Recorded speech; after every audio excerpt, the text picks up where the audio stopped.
Empezamos.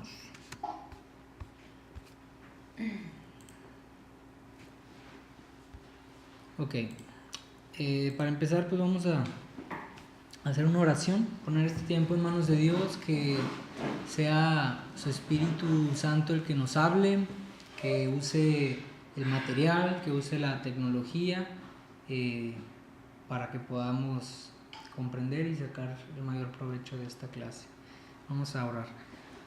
Santo Dios, gracias Padre porque podemos acercarnos confiadamente, como dice tu palabra, ante tu trono, Señor, de la gracia. Gracias, Señor, porque estamos aquí en este lugar, porque hemos apartado un tiempo oficial, Señor, para venir a buscarte, para venir a conocerte, Señor, y darte a conocer, Dios. Te pedimos que abras nuestro entendimiento, nuestro corazón, que puedas ayudarnos, Señor, a comprender este tema que vamos a ver, Señor, que trata acerca de tu santidad. Revélanos quién eres tú, Señor, a través de tu palabra, y que podamos salir transformados, Señor, y con un concepto diferente, Señor, con el que hemos venido, Señor. Ponemos este tiempo en tus manos. Las personas que vienen en camino, no pudieron venir, Señor, también que puedan ver esta clase después, Señor, y estar en un mismo sentir, Señor, con nosotros. Te lo pedimos en tu nombre. Amén. Bueno, vamos a ver este tema, que vamos a empezar a ver los atributos de Dios, ¿verdad? Hay muchos atributos de Dios que ya son revelados en su palabra, pero nos ofrecen un conocimiento limitado de quién es Dios, ¿verdad? Porque Dios, con nuestra mente humana, con nuestra capacidad humana, es imposible de concebirlo, ¿verdad? En nuestra mente humana, en nuestras limitaciones, pues no podemos. Dice su palabra que sus pensamientos son más altos que nuestros pensamientos, sus caminos más altos que sus caminos. Entonces en esta vida no vamos a alcanzar, ni en la eternidad vamos a alcanzar de conocer a Dios, ¿verdad? No va a bastar la eternidad para conocerle, pero la palabra nos muestra una esencia de quién es Dios a través de sus atributos, ¿verdad? La Biblia nos habla que Dios es bueno, que es misericordioso, que es amor, que es todopoderoso, que es omnisciente, ¿verdad? Que Él no cambia, que es el mismo ayer, hoy y siempre. Entonces nos habla mucho de Dios, y nos ayuda a comprender quién es Él, y por consecuencia quiénes somos nosotros, ¿verdad? A comparación de ese Dios. Entonces vamos a ver los atributos de Dios, y vamos a empezar con el más importante, donde se desprenden todos sus atributos, que es la santidad de Dios. Vamos a estarnos basando en el pasaje de Isaías, cuando Isaías tiene la visión y se encuentra ante el trono de Dios, ¿verdad? Que es una escena impresionante si la leemos. Vamos a estar tratando 3 puntos en este estudio. En este estudio solo vamos a ver el primero. Vamos a darle una introducción a los atributos de Dios y estudiar el concepto de la santidad de Dios, ¿verdad? Que puede ser abstracto y complejo, pero una vez que lo empezamos a entender, vamos a empezar a conocer un poquito más de Dios y de lo que la palabra dice acerca de la santidad de Dios, ¿verdad? Entonces, en la otra clase, si se puede, vamos a ver estos 2 puntos. Entender cómo la santidad de Dios afecta nuestra adoración hacia Él, ¿verdad? Creo que es imposible conocer a Dios y sus atributos y no tener una reacción ante eso, ¿verdad? Actuar ante Dios, ¿verdad? Ante conocerle más. Y aprender qué es lo que Dios espera en respuesta a su santidad, ¿verdad? Sabemos que la palabra es el estándar de Dios y nos habla de Él, quién es Él, es su palabra, es Él revelándose a nosotros. Entonces Él espera algo en respuesta, ¿verdad? Acá están los versos usados que vamos a estar usando. Y bueno, aquí hay varias citas que quiero que meditemos un poco en ellas. Si me ayuda Ricardo leyendo la primera. La santidad de Dios y su naturaleza no son dos cosas distintas, son una sola cosa. La santidad de Dios es su naturaleza y su naturaleza es su santidad. Así es. Muchas veces pensamos que los atributos de Dios pues están aislados, ¿verdad? Pero todos son uno, es uno en esencia, ¿verdad? No podemos decir que Dios es amor un 80% y un 20% es otro atributo, o 10% un atributo y 10 otro y 10 otro, y ya se complementa, ¿verdad? Entonces tenemos que tomar como Dios uno en esencia, y sus atributos están por igual, son como pilares, ¿verdad? Donde están igualmente proporcionados, ¿verdad? Entonces, ¿me ayudas con la segunda cita, Isaac? La santidad en ángeles y santos es una cualidad, pero en Dios es su esencia. Ok. Entonces es otra cita que nos hace reflexionar, ¿verdad? Muchas veces aquí humanamente se ha considerado como la santidad de una cualidad, ¿verdad? De una persona. Hola. Adelante, pásale. Ahí pueden tomar una hoja.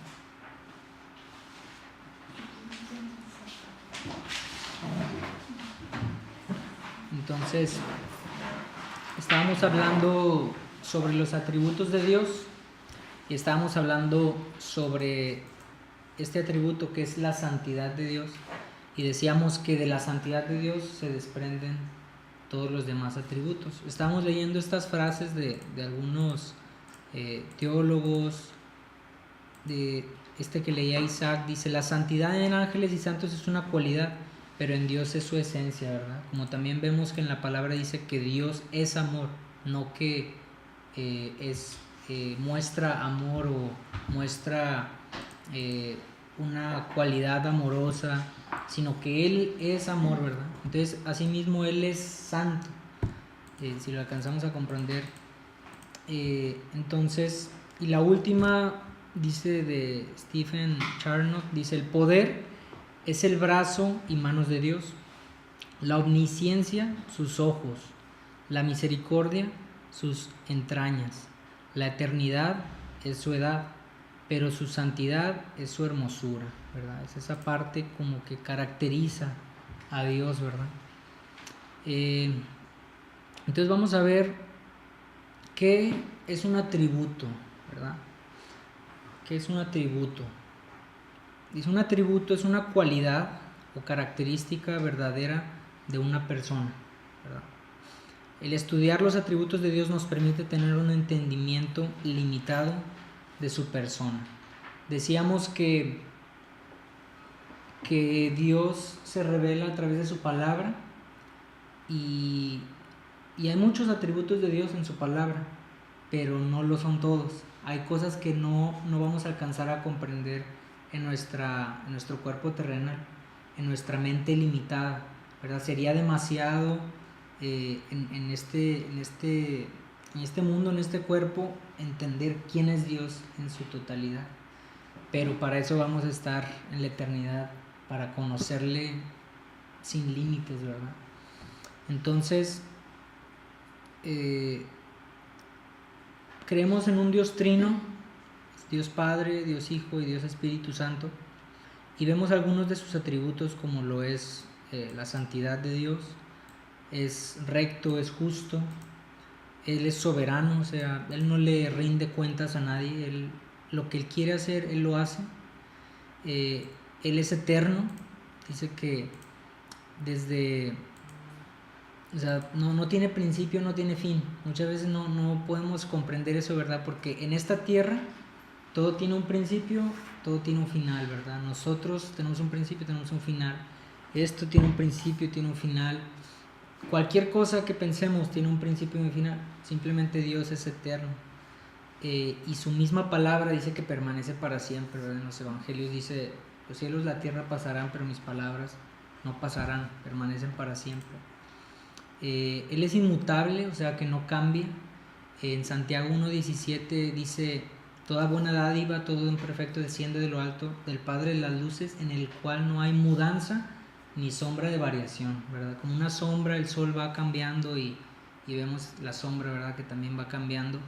Pero Dios es el mismo ayer, hoy y siempre, y Él no cambia, ¿verdad? No lo hace nada cambiar de parecer. Y gracias a Dios por eso, ¿verdad? Porque nosotros somos mutables, un día despertamos de buenas, el otro de malas, dependemos de los ambientes, hasta del clima dependemos, ¿verdad? Cuando hace mucho calor empezamos a malhumorarnos, somos muy cambiantes, ¿verdad? Y Dios no, o sea, gracias a Dios que Él permanece para siempre y Él no cambia de parecer. Sin embargo, Él sigue tomando, o sea, puede ser bueno y puede ser malo, ¿verdad? Dependiendo para dónde esté la balanza para nosotros, ¿verdad? Porque el pecado Dios lo toma igual siempre. Para Dios el pecado es pecado ayer, hoy y mañana va a seguir siendo pecado, ¿verdad? Y lo va a castigar y lo toma igual de serio. Entonces depende en qué lado estemos, es bueno que Dios sea inmutable, ¿verdad?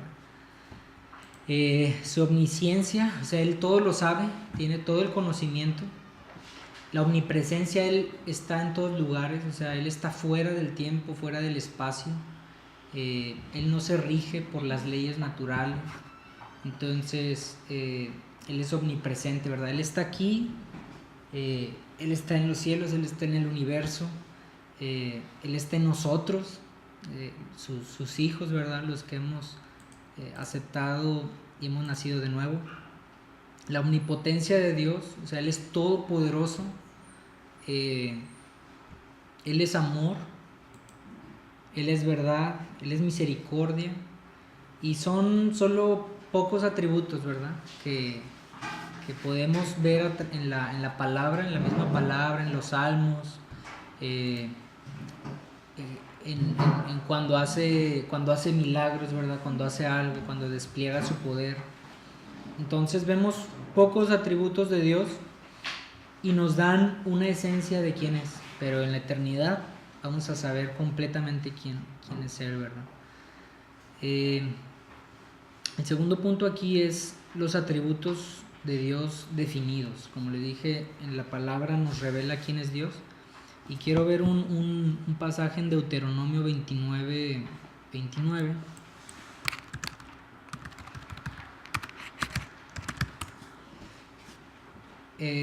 Deuteronomio 29 dice: las cosas secretas pertenecen a Jehová, nuestro Dios, mas las reveladas son para nosotros y para nuestros hijos para siempre, para que cumplamos todas las palabras de esta ley. O sea, se está refiriendo este verso a la palabra de Dios, a la escritura, que ya ha sido revelada y ya tenemos en nuestras manos, en nuestros celulares, donde quiera ahorita que podamos tenerla. Dice, esas son las cosas que Dios ya ha revelado, ¿verdad? De parte de Él, su voluntad revelada. Pero hay otra voluntad de Dios que no ha sido revelada, porque no podemos pensar los planes eternos o los planes complejos que Dios tiene, los misterios que Él hace. O sea, dice los salmos, o sea, ¿quién le aconsejó a Dios? O sea, nadie le aconseja a Él. Sus planes, no le rinde cuentas a nadie, ¿verdad? Entonces dice aquí que las cosas secretas pertenecen a Jehová nuestro Dios. Cuando estemos en el cielo, muchas cosas vamos a entender, muchas cosas nos serán reveladas. Entonces esa es una, ¿verdad? Pero ya tenemos en su palabra las cosas que ya Él quiere revelarse a sí mismo. Hablamos en Romanos 1, creo que las primeras clases, que dice su eterno poder, su deidad se hacen visibles en la creación, de modo que nadie tiene excusa, ¿verdad?, para decir no hay Dios.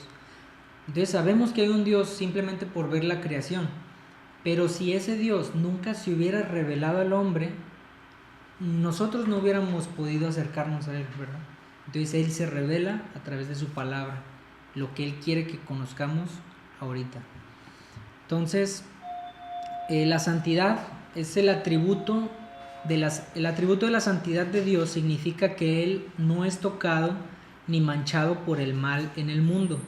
Él es absolutamente puro y perfecto, ¿verdad? Eso es como una definición muy amplia de lo que es la santidad, ¿verdad? En términos humanos, ¿verdad? En términos que podamos entender. Entonces el atributo de la santidad, una vez más lo repito, significa que Él no es tocado ni manchado por el mal en el mundo.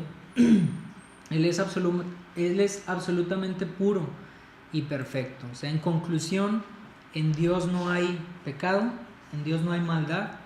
Él es apartado de todo lo malo. Él no puede ser ni tentado por el mal, ni tocado a hacer mal. Todo lo que hace es perfecto, es puro, es sin mancha, no hay error, ¿verdad? Él es perfecto, Él es santo. Entonces quiero que veamos unos pasajes. Éxodo 15:11. Éxodo 15:11. Éxodo 15:11 dice: ¿Quién como tú, oh Jehová, entre los dioses? ¿Quién como tú, magnífico en santidad, terrible en maravillosas hazañas, hacedor de prodigios, ¿verdad? Esto, magnífico en santidad. O sea, en otra versión, si lo podemos ver, dice: ¿quién como tú, majestuoso en la santidad? En la NTV dice: glorioso en santidad, imponente en esplendor. En otra dice: ¿quién como tú, magnífico en santidad? Bueno, es parecida también. Pero vemos aquí en Éxodo, ¿verdad? O sea, ¿quién como tú, Dios? Entre los dioses en minúscula, ¿verdad? Magnífico en santidad. Adelante. Magnífico en santidad. Glorioso.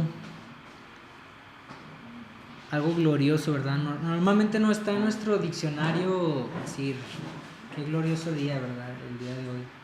O qué magnífico es el día de hoy, ¿verdad? Pero me acuerdo de los renombres que se ponían los reyes, ¿verdad? De que Iván el terrible, o Iván el grande, o no sé, Jorge el... no sé. Pero se ponían esos nombres, ¿no? Como para infundir cierto respeto, temor, dependiendo lo que quería. Vámonos a Salmo 99:9. Dice: exaltad a Jehová nuestro Dios y postraos ante su santo monte, porque Jehová nuestro Dios es santo, ¿verdad? Él es santo. Entonces hablábamos sobre la santidad de Dios, uno de sus atributos más grandes, de los cuales se desprenden todos los demás, ¿verdad? Vamos a Santiago 1:13. Ahorita lo veíamos. Dice, o sea, la definición veíamos de santidad, que Dios es puro, santo, perfecto. Él no puede ser tentado por el mal, Él no hace nada malo. Dice el número 13 de Santiago 1, el 13 dice: cuando alguno es tentado, o sea, tentado por el mal, una tentación, una prueba, no diga que es tentado por parte de Dios, porque Dios no puede ser tentado por el mal, ni Él tienta a nadie, ¿verdad? Dice, sino que cada uno de nosotros es tentado conforme al mal que tenemos adentro, ¿verdad? A nuestros deseos, a nuestra inclinación por las cosas que están incorrectas, de acuerdo a su palabra, ¿verdad? Entonces, Dios no puede ser tentado, ni puede tentar a alguien, ¿verdad? Porque eso sería injusto, ¿verdad? Dios no puede tentarte y que caigas, y a la misma vez juzgarte por ese que caíste si Él mismo te tentó, ¿verdad? Eso sería incoherente. Entonces somos nosotros los que somos tentados a hacer el mal nuestra tendencia se inclina hacia el pecado, ¿verdad? Y es por eso que fallamos. Números 23:19.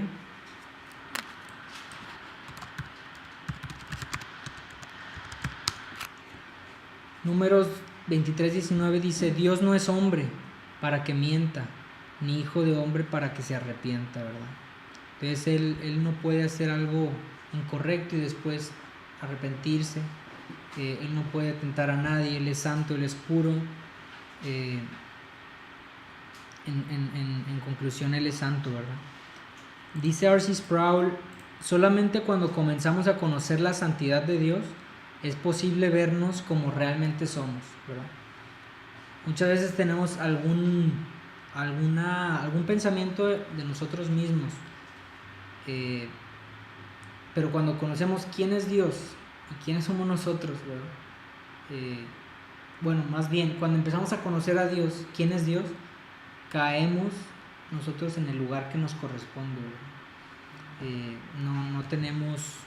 No hay comparación. Entonces, hay otro verso que quiero que veamos, es en 1 de Pedro 1:16.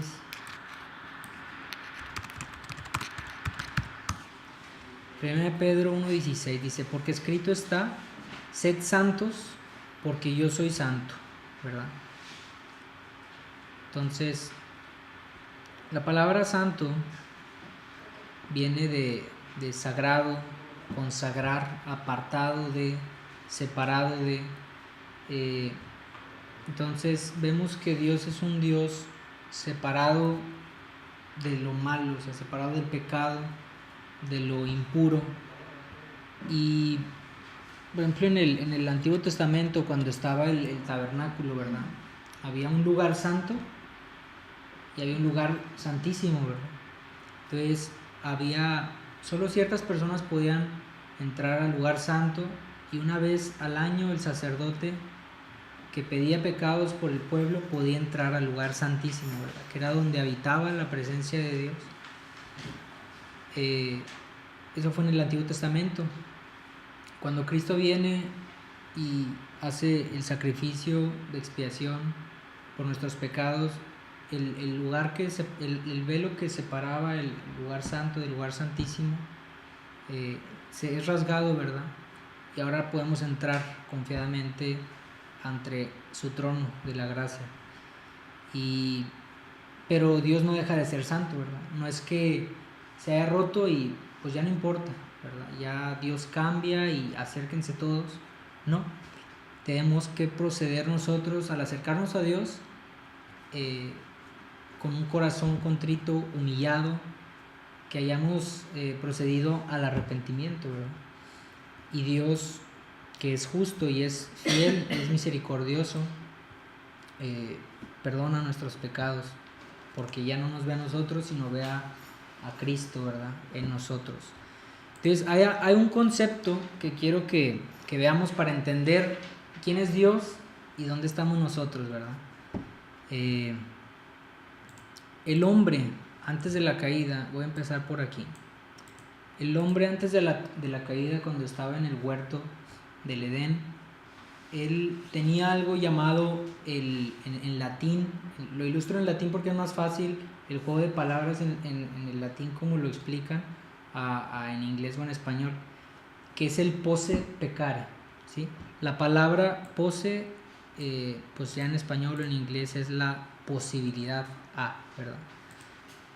A pecar, ¿verdad? Cuando decimos que algo está impecable, es que está reluciente, no tiene ninguna mancha, no tiene pecado, no tiene ningún error, ¿verdad? Está impecable, ¿verdad? Cuando, no sé, bolean sus zapatos y los dejaste impecables, ¿verdad? O cuando lavan el carro y no tienen ninguna mancha, nada, está impecable, ¿verdad? Entonces la palabra pecare pues viene de ahí, del pecar. Entonces el hombre antes de la caída tenía el posse peccare, o sea, tenía la posibilidad a pecar, ¿verdad? Y podemos concluir fácil porque pues al final pecó, ¿verdad? Entonces era algo posible para el hombre el pecar. Pero Adán también tenía el posse non peccare, la posibilidad al no pecar, ¿verdad? Vemos que no dice la Biblia desde que creó a Adán hasta que creó a Eva, cuánto tiempo pasó, ¿verdad? No se habla de tiempo, de números. ¿Cuánto duró Adán sin pecar? No sabemos, ¿verdad? Pero suponemos que fue un periodo largo, porque imagínate, le puso nombre a todos los animales. No sé cuántos animales hayan existido, son más de los que ahora existen. Y dice que puso nombre a todos, no sé cuánto habrá tardado. No sé, yo quiero pensar que fue más de un año, más de 5 años, para ponerle nombre a todos los animales. Entonces, podemos ver que Adán podía vivir en una condición de no pecar, ¿verdad? El pecado siempre estaba ahí, porque la ley le había dicho Dios: no coman de este árbol, no comas de este árbol, ¿verdad? De todos podrás comer menos de este. La ley estaba puesta y Adán podía decidir en cualquier momento comer, ¿verdad? O en cualquier momento no comer. Entonces tenía el posse peccare y el posse non peccare, ¿verdad? El poder, la posibilidad de pecar, pero la posibilidad también de no pecar. Vemos que fue hasta que la serpiente pues los engañó, Satanás los engaña, pecan, ¿verdad? Pero ahora quiero ver la diferencia de nosotros ahora. El hombre después de la caída, la tendencia o la inclinación al pecar pues nos es heredada, ¿verdad? Por la desobediencia y la caída del hombre, de Adán y Eva. Entonces hay que hacer una aclaración, que hubo un cambio, ¿verdad? Después de la caída del hombre hubo un cambio. Y nosotros después de la caída tenemos el non posse non peccare. O sea, no tenemos la posibilidad de no pecar, ¿verdad? O sea, tenemos la inhabilidad al no pecar, ¿verdad? O sea que siempre pecamos, ¿verdad? Sí, no sé si queda claro. No tenemos la posibilidad de no pecar. O sea, no nos encontramos en ese estado de... A lo mejor podrás durar un día, si acaso, y a lo mejor ya en tus pensamientos ya fallaste, ¿verdad? Porque Cristo no vino a cumplir la ley, pero no la vino a deshacer la ley, ¿verdad? Sino vino a poner la vara todavía más alta. Porque la ley dice: no matarás. Pero dice Cristo: cualquiera que le dice a su hermano fatuo o tonto o ya en su corazón tiene algo contra él, ya lo mató. Entonces dice la ley: no adulterarás, ¿verdad? No adulteres. Pero dice Cristo: cualquiera que mire a una mujer ya con su mente, ya adulteró. Entonces vemos que la ley la pone todavía más alta, es imposible de cumplir. Entonces es imposible no pecar, ¿verdad? Todos hemos pecado, dice: por cuanto todos pecaron, fueron destituidos de la gloria de Dios. Todos. Romanos 3, no hay nadie bueno, no hay quien busque a Dios, todos se desviaron, ¿verdad? Entonces, a nosotros, al hombre después de la caída, nos ponen una condición imposible, ¿verdad? Imposible no pecar, ¿verdad? No tenemos la posibilidad de no pecar. Pero quiero que veamos quién es Dios, ¿verdad? Dios tiene el non posse peccare, o sea, no tiene la posibilidad de pecar. Dios no tiene la posibilidad de pecar. O sea, es imposible que Dios peque, ¿verdad? Como leíamos ahorita en Santiago, que Dios no puede tentar a nadie, Dios no puede ser tentado. En Números decíamos: Dios no se puede arrepentir de algo que ha hecho mal o puede cambiar de parecer. Entonces Dios es único. Él no puede hacer ningún mal, no puede pecar, no puede pensar algo malo. Él siempre está haciendo lo correcto, Él siempre hace todo perfecto, Él siempre hace todo bueno, ¿verdad? Todo es bueno, como vemos en la creación, ¿verdad? Al final vimos que vio que Dios, su creación era bueno, todo lo que Él había hecho era bueno.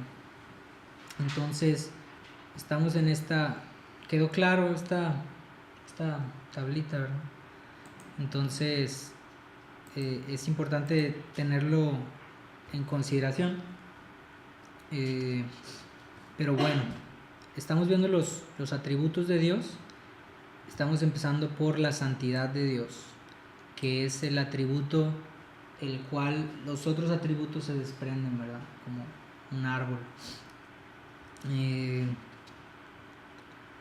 Quiero ver otro.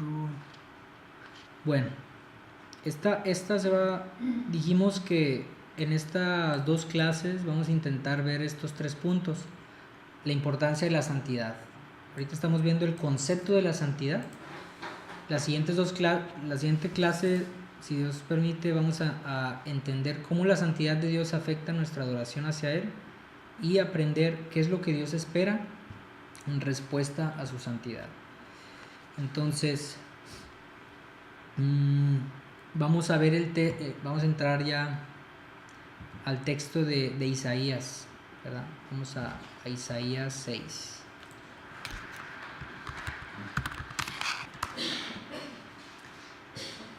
Vamos a... ¿Le puedes bajar a la temperatura? Creo que siento un poquito de calor. Por favor. A la temperatura. Bajarle.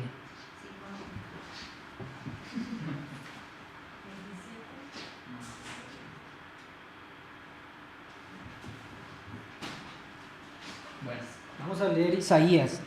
Aquí está Isaías teniendo una visión ante el trono de Dios, ¿verdad? Y es impresionante cuando lo lees a detalle. Dices, yo no sé qué hubiera pasado de mí, ¿verdad?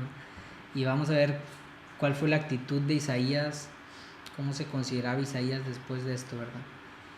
Dice, en el año que murió el rey Usías, vi yo al Señor sentado sobre un trono alto y sublime, y sus faldas llenaban el templo. Por encima de él había serafines, cada uno tenía 6 alas, con 2 cubrían sus rostros, con 2 cubrían sus pies, y con 2 volaban. Y el uno al otro daban voces diciendo, Santo, Santo, Santo, Jehová de los ejércitos, toda la tierra está llena de su gloria.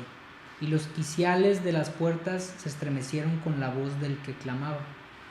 Y la casa se llenó de humo. Entonces dije, ay de mí que soy muerto, porque siendo hombre inmundo de labios y habitando en medio del pueblo que tiene labios inmundos, han visto mis ojos al Rey, Jehová de los ejércitos. Y voló hacia mí uno de los serafines, teniendo en su mano un carbón encendido, tomado del altar con unas tenazas, y tocando con él sobre mi boca dijo, he aquí que esto tocó tus labios y es quitado tu culpa y limpio tu pecado. Después oí la voz del Señor que decía, ¿a quién enviaré? ¿Y a quién irá por nosotros? Entonces respondí yo, heme aquí, envíame a mí. Y dijo, anda y di a este pueblo, oíd bien y no entendáis, ved por cierto, mas no comprendáis. Engruece el corazón de este pueblo y agrava sus oídos, y ciega sus ojos para que no vean con sus ojos, ni oigan con sus oídos, ni su corazón entienda, ni se convierta y haya para él sanidad. Yo dije, ¿hasta cuándo, Señor? Y respondió él, hasta que las ciudades estén asoladas y sin morador, y no haya hombre en las casas, y la tierra esté hecha en desierto, hasta que Jehová haya echado lejos a los hombres y multiplicado los lugares abandonados en medio de la tierra. Y si quedare aún en ella la 10ª parte, ésta volverá a ser destruida. Pero como el roble y la encina, que al ser cortados aún queda el tronco, así será el tronco, la simiente santa. Leí todo del 6 al 13 para entender más o menos el contexto, pero lo vamos a estudiar a detalle. Pero hoy nos vamos a enfocar en estos 3 versículos, ¿verdad? Estos 3 versículos son los que nos vamos a enfocar. Ahí están estos 3. Entonces vamos a ver primero el contexto, ¿verdad? ¿Qué está pasando aquí? Dice, en el año que murió el rey Usías, o sea, en ese tiempo Israel vivía bajo un reinado, ¿verdad? Un rey muere, este rey Usías, y Isaías, el que está escrito aquí, el que tiene la visión, empieza: vi yo al Señor sentado sobre un trono alto y sublime, ¿verdad? Entonces dice, y sus faldas llenaban el templo. Hasta aquí el verso 1. O sea, vemos que está Isaías teniendo esta visión y dice, vi yo al Señor, ¿verdad? O sea, a Dios, Dios Padre. Dice, sentado sobre un trono alto y sublime, y sus faldas llenaban el templo, ¿verdad? ¿Qué percibimos en este pasaje? O sea, imagínense la escena, está Isaías mirando al trono y dice, un trono alto y sublime, dice, y las faldas, o sea, las faldas de Dios llenaban el templo. En otra versión, en una traducción viviente, y el borde de su manto llenaba el templo, ¿verdad? Aquí en primera instancia todo es importante, ¿verdad? Cada palabra es importante de lo que estamos leyendo. Entonces, para empezar, ¿qué nos dice esto, verdad? Que sus faldas, o sea, el borde de su manto, sus faldones llenaban la casa, llenaban el templo. Para empezar, vemos que Dios está en un trono, por consecuencia nos estamos refiriendo a un rey, ¿verdad? Que está sentado en el trono y sus faldones, su borde, el borde de su manto llenaba toda la casa, imagínense. Entonces, también, ¿qué nos dice esto de la vestimenta, ¿verdad? De un rey en esos tiempos de los reyes, de la era medieval, pues los monarcas usaban pues atuendos, ¿verdad? Entre más tenías atuendos, entre más llamativo era tu atuendo, era más imponente, eras más poderoso, ¿verdad? Tus atuendos decían mucho de ti cuando eras un rey, ¿verdad? Y me acordaba cuando estaba leyendo este pasaje también ahora que hace poco pasó lo de la boda real, ¿verdad? O sea, que decía, no, pues la boda fue modesta. Dijeron, fue modesta a comparación de otras, pero se gastaron quién sabe cuántos millones de libras. Entonces estamos hablando de que los monarcas, los reyes, pues habla mucho, ¿verdad? Cómo visten, cómo son, qué hacen. Y vemos aquí a Usías teniendo una visión del Rey de Reyes sentado en su trono. Dice que sus faldas llenaban el templo. Entonces, otra cosa, aquí en otras versiones, bueno, más adelante, vamos a leer el 2. Dice, por encima de él había serafines, cada uno tenía 6 alas, con 2 cubrían sus rostros, con 2 cubrían sus pies, y con 2 volaban. O sea, solo imagínense esa escena. Por encima del trono de Dios había ángeles. O sea, vemos que la Biblia habla de querubines, habla de ángeles, habla de serafines, pero este es el único pasaje en toda la Biblia que se menciona esta palabra, serafines, ¿verdad? Y pone a los serafines arriba de los querubines o de un ángel común, ¿verdad? Entonces aquí hace esta distinción de un serafín, ¿verdad? Y aquí nos dice una pequeña descripción de cómo son. Dice que cada uno tenía 6 alas, con 2 cubrían sus rostros, con 2 cubrían sus pies y con 2 volaban, ¿verdad? O sea, nomás imagínense la escena. Y aquí vemos que pues son criaturas al final creadas por Dios, ¿verdad? No podemos decir que son Dios, sino son seres creados, seres celestiales que habitan en el cielo, que están en la presencia de Dios que tenían 6 alas. Y me llama la atención, ¿verdad? Es muy sorprendente ver esta descripción, que tenían 6 alas, 2 cubrían sus rostros, 2 cubrían sus pies, y con 2 volaban. Aquí, por ejemplo, me llama la atención por qué cubrían sus rostros, ¿verdad? O sea, y por qué cubrían sus pies, y con los otros 2 volaban, ¿verdad? Y aquí Dios es un Dios creador, ¿verdad? Él crea todo. Y a estos seres Él los creó con estas cualidades por algo, ¿verdad? Dios no crea de la nada y hace algo sin razón. Vemos que a cada uno de nosotros, al ser humano, lo crea con condiciones para vivir en la tierra. 2 pulmones, un corazón, la sangre que se bombea por las venas. Podemos ver con nuestros ojos, todo lo hizo perfecto, ¿verdad? A los animales los hizo con ciertas cualidades para desarrollarse en el ambiente en el que ellos están. Por ejemplo, un pájaro lo hizo con alas para que pudiera volar en los cielos. Un pez lo hizo de la manera en que lo hizo para poder respirar bajo del agua.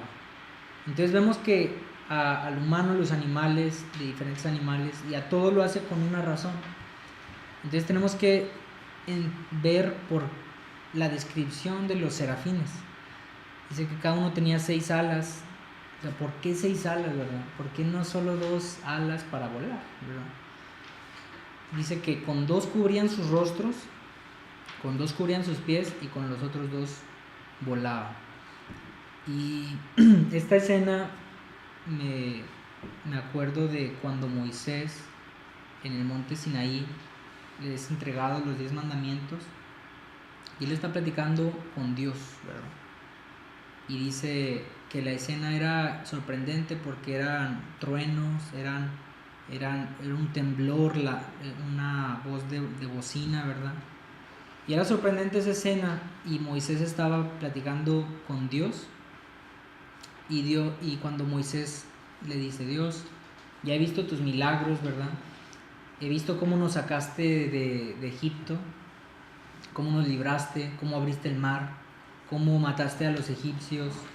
He visto tu poder, he visto descender maná del cielo, y he visto muchos milagros tuyos, Dios, pero déjame ver lo más grande, déjame ver tu rostro, le dice, déjame ver tu cara.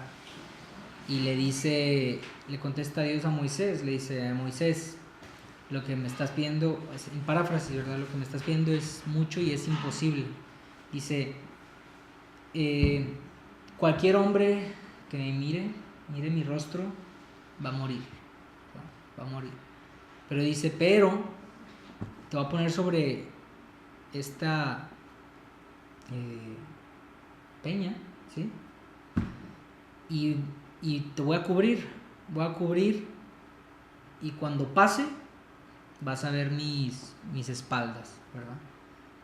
Entonces Moisés está ahí, ve las espaldas de Dios, cosa que humanamente Moisés ha sido como que el que más ha experimentado el ver a Dios, ¿verdad? De una manera cara a cara y no morir. Pero aquí vemos a Isaías teniendo una visión,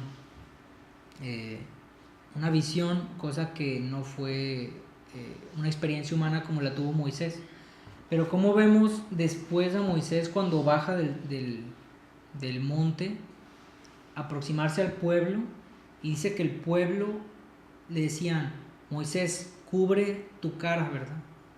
Porque no podemos verte, nos estamos cegados, ¿verdad? Nos estás lastimando. Y simplemente con ver la espalda de Dios, ¿verdad? Un momento, no sé cuánto fue, unos segundos, Moisés ya había sido impregnado por ese reflejo, esa santidad de Dios, y era un hombre viendo el reflejo de Dios a través de otro hombre, ¿verdad?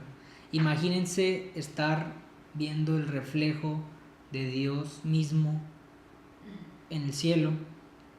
Estos ángeles que son arriba de toda, del humano, o sea, están arriba del humano y están arriba de los querubines y de cualquier otro ángel.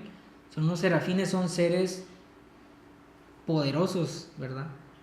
Y dice que se tienen que cubrir sus rostros de manera para no quedar, no sé, muertos, porque entonces Dios los hace a estos seres que están día y noche en la presencia de Dios de una manera que puedan soportar el ambiente al que están.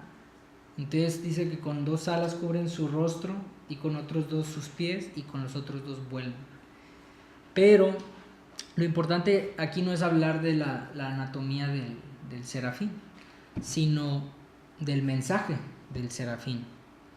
Dice, y el uno al otro, o sea, dice serafines en plural, no sabemos cuántos, pero dicen que el uno al otro daba voces diciendo, Santo, Santo, Santo, Jehová de los ejércitos, toda la tierra está llena de su gloria. ¿Sí? Entonces, ¿cuál es el mensaje que dicen estos seres celestiales, poderosos? Están diciendo, Santo, Santo, Santo, Jehová de los ejércitos, ¿verdad? Y Jehová en el hebreo se está refiriendo al nombre más alto de Dios, o más, por así decirlo, el título más grande, más magnífico, exaltado de lo que se pronuncia en el Antiguo Testamento, que es Yahweh, ¿verdad? Aquí lo podemos ver. Así es como, la verdad no se sabe la pronunciación porque era un nombre sagrado que no se podía pronunciar, pero es el nombre más alto, más excelente que se le da a Dios, Yahweh, que significa yo soy el que soy. Es como se dio a conocer con Moisés en la zarza, ¿verdad? Le dice yo soy el que soy.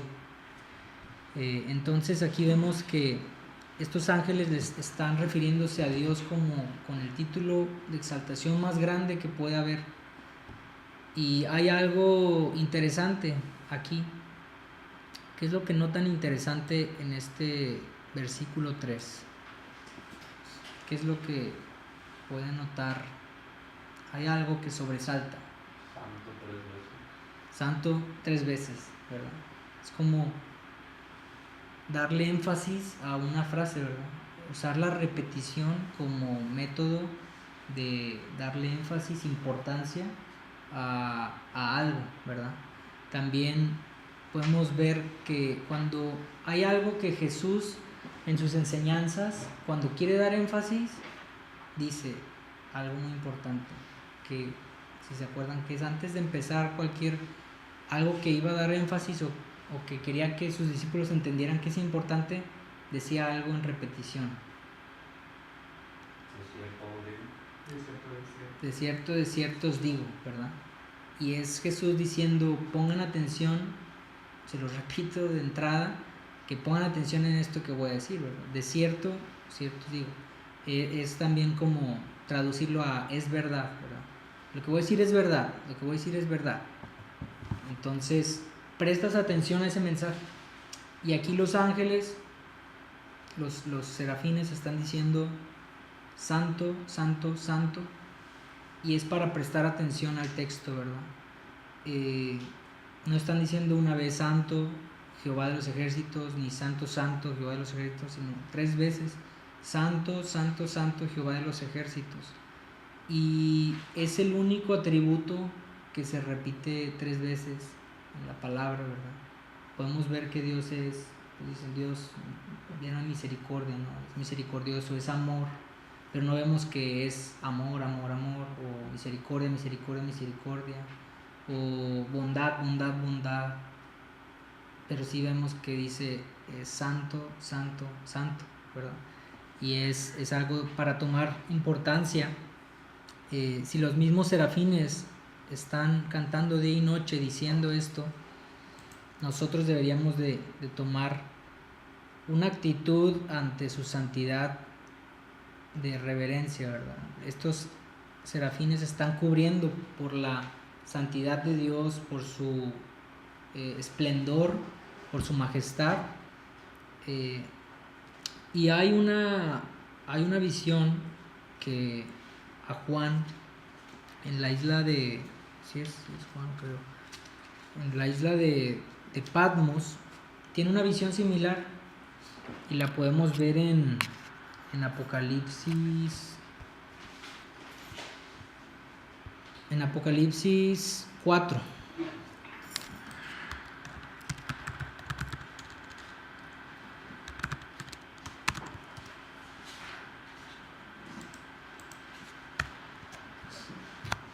Apocalipsis 4. Está Juan en la isla de Patmos y tiene una visión. Dice: después de esto miré y he aquí una puerta abierta en el cielo, y la primera voz que oí como de trompeta hablando conmigo dijo: sube acá y yo te mostraré las cosas que sucederán después de estas. Y al instante yo estaba en el espíritu, y he aquí un trono establecido en el cielo, y en el trono uno sentado, y el aspecto del que estaba sentado era semejante a piedra de jaspe y de cornalina, y había alrededor del trono un arco iris semejante en aspecto a la esmeralda, y alrededor del trono había 24 tronos, y vi sentado en los tronos a 24 ancianos vestidos de ropas blancas y con coronas de oro en sus cabezas, y del trono salían relámpagos y truenos y voces, y delante del trono ardían 7 lámparas de fuego, las cuales son los 7 espíritus de Dios. Y delante del trono había como un mar de vidrio semejante al cristal, y junto al trono y alrededor del trono 4 seres vivientes llenos de ojos delante y detrás. Dice: el primer ser viviente era semejante a un león, el segundo era semejante a un becerro, el tercero tenía rostro como de hombre, y el cuarto era semejante a un águila volando. Y aquí dice: y los 4 seres vivientes tenían cada uno 6 alas, y alrededor y por dentro estaban llenos de ojos, y no cesaban día y noche de decir: santo, santo, santo es el Señor Dios Todopoderoso, el que era, el que es y el que ha de venir. ¿Sí? Entonces vemos que estos seres que Juan habla aquí en Apocalipsis tienen 6 alas, ¿verdad? Y cosa que Isaías ya lo había tenido en su visión. Entonces podríamos concluir que pues está hablando de estos mismos seres que están cantando santo, santo, santo día y noche ante el trono de Dios, ¿verdad? Y ya aquí nos da un poquito más de cualidades y nos podemos imaginar ¿cómo se dice? La presencia de estos seres, o ¿cómo dice?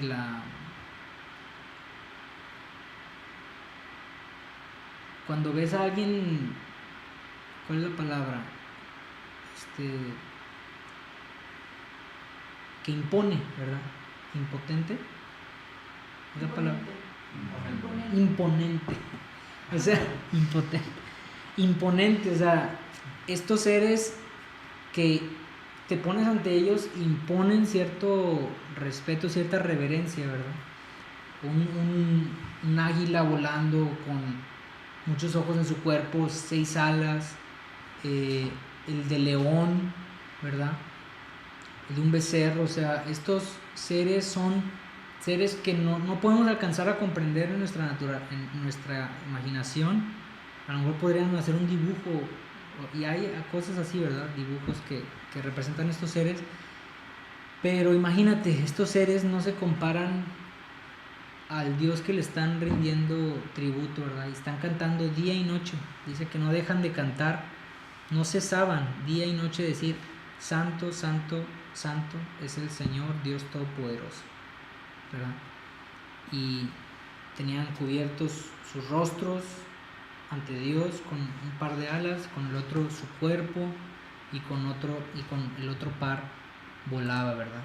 Entonces se parece mucho a la visión que tiene Isaías, al relato, ¿verdad? Al mensaje de estos seres también.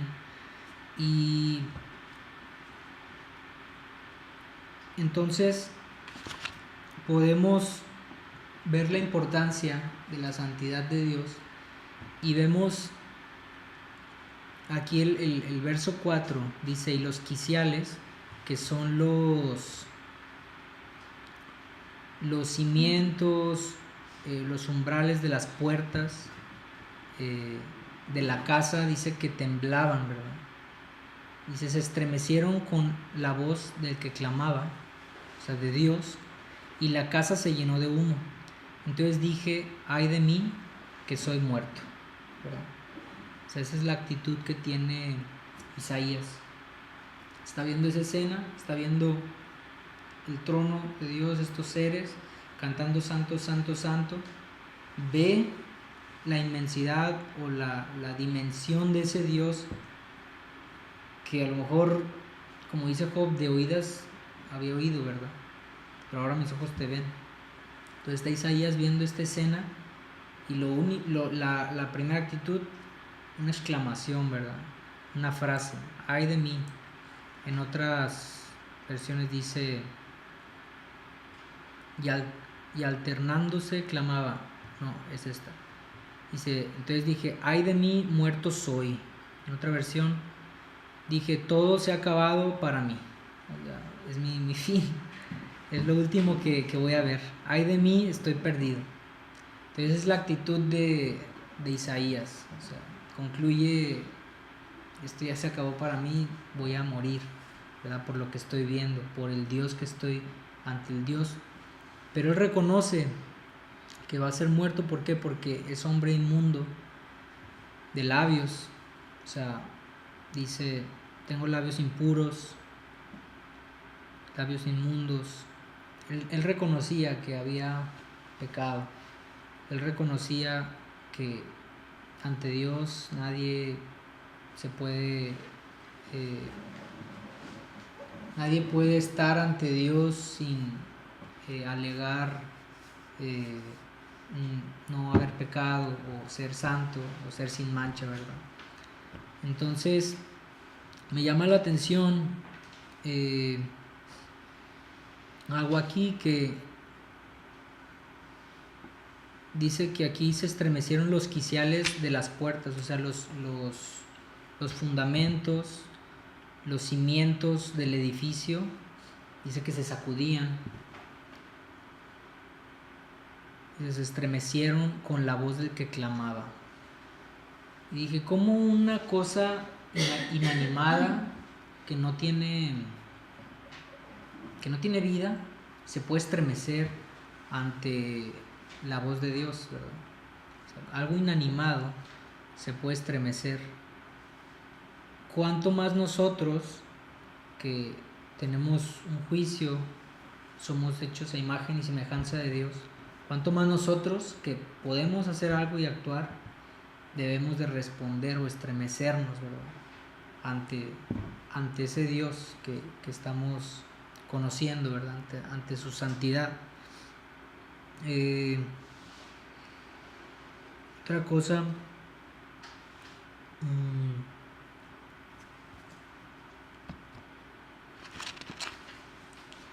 dijimos que íbamos a ver hasta el 3 aquí. Entonces vimos la importancia de la santidad, ¿verdad? Conocer estudiar el concepto de la santidad de Dios. Entonces, más o menos en este pasaje o en esta visión que tiene Isaías podemos ver como que la magnitud del Dios en el que creemos, del Dios el que adoramos, del Dios al que estamos a la merced día con día, ¿verdad? Dependemos totalmente de Él. Él es santo. Entonces, ahorita estamos conociendo y entendiendo el concepto de la santidad de Dios, pero vamos a ver en la siguiente estos dos puntos. Entender cómo la santidad de Dios afecta nuestra adoración, ¿verdad? Y qué es lo que Dios espera en respuesta de conocer su santidad. Por ejemplo, vemos que cuando Isaías dijo, ay de mí, que soy hombre muerto, ¿verdad? Ya es mi fin. Dios no dijo, no hombre Isaías, no te preocupes, tranquilo, yo soy Dios de amor, ¿verdad? O yo soy Dios misericordioso.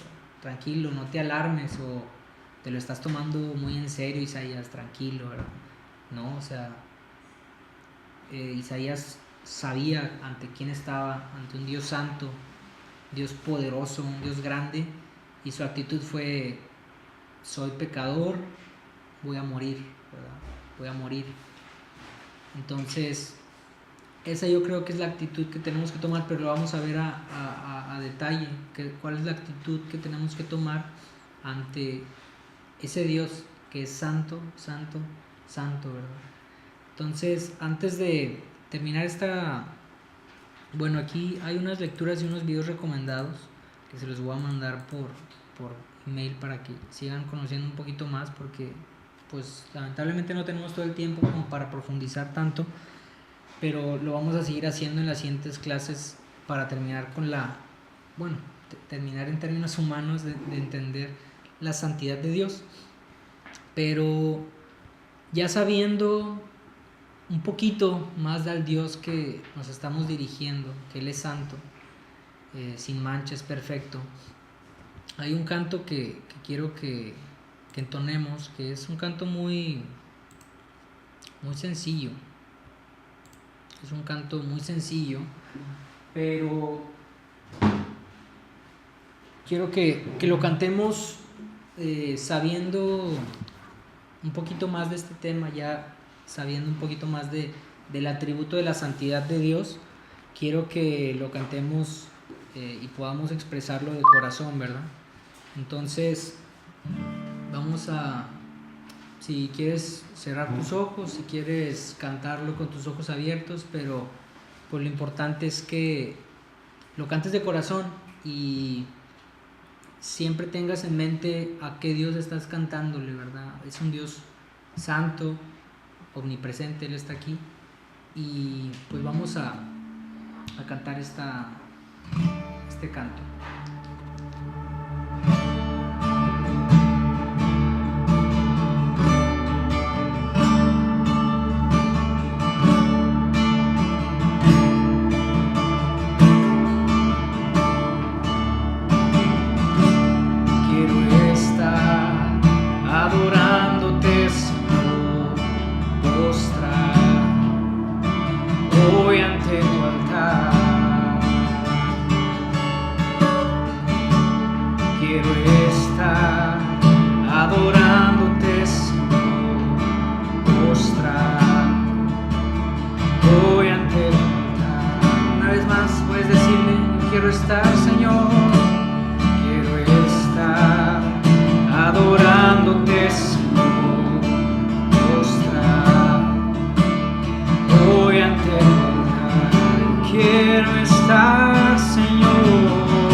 Señor, poderoso para siempre reinar.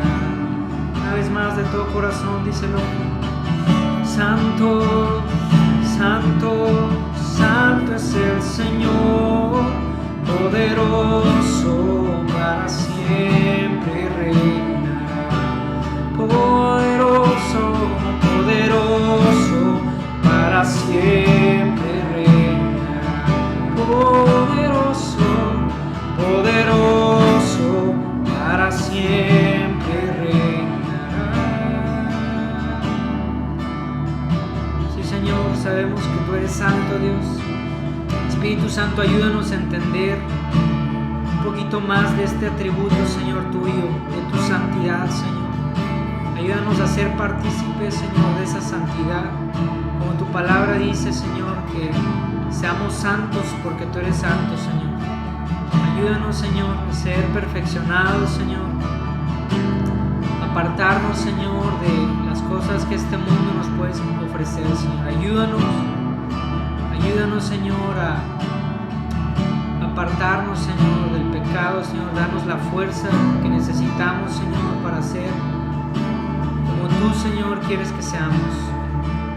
Quédate con nosotros, Señor. Revélanos, Señor, cada vez más quién eres tú, Señor, tus atributos, y que podamos conocerte, Señor. Conocer a ese Dios santo, a ese Dios perfecto, Señor, a ese Dios puro, sin mancha. Gracias, Señor. En tu nombre oramos. Amén. Amén. Bueno, pues ese fue el estudio de hoy de los atributos de Dios.